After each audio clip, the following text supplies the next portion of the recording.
Hello everyone, সবাই কেমন আছো? আশা করছি সবাই খুব ভালো আছো। আমিও খুব ভালো আছি। অনেক দিন পর বাড়ি আসলাম, কারণ ছিল আমাদের এখানে হরিনাম। তো যাই হোক, এখানে সবাই রেডি রেডি হয়ে চলে গেলাম বেড়ানাম নিয়ে কালীতলায়, মানে আমাদের কালী মায়ের মন্দিরে।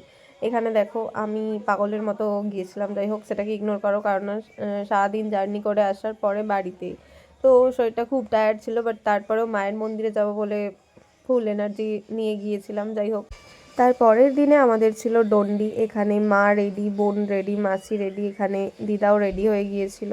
তো তারপরে আমরা সবাই মিলে হাঁটতে হাঁটতে চলে গেলাম মন্দিরের সামনে। মন্দিরের সামনে গিয়ে দেখি না কেউ নেই, সবাই পুকুরের কাছে চলে গিয়েছে। তাই আমরা সবাই চলে গেলাম ঘাটে। এখানে ঘাটে যাওয়ার পরে এখানে মামুকে একটু হামি দিয়ে চলে গেলাম পুকুরের মধ্যে। দিয়ে এখানে 4টে ডুব দিলাম, দিয়ে উঠে আসলাম। এই যে আমি লাইফে প্রথমবার এরকম ডন্ডি কাটলাম।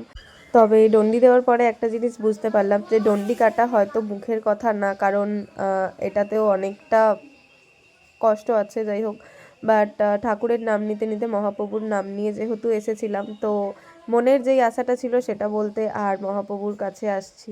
তো কোনো প্রবলেম সেই মতো হয়নি আমার, আমি ঠিকঠাক মতোই আসতে পেরেছিলাম। বাট একটু নিঃশ্বাস আটকে যাচ্ছিলো, কারণ আমার শরীরটা তো খারাপ ছিল।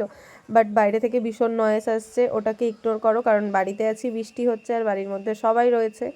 যাই হোক, তো এখানে যখন ডন্ডি কাটার পরে পুরো মন্দিরের সামনে গিয়ে দাঁড়ালাম না, এই যখন শেষবার শুলাম তখন তো পুরো শরীরটা হালকা হয়ে গিয়েছিল।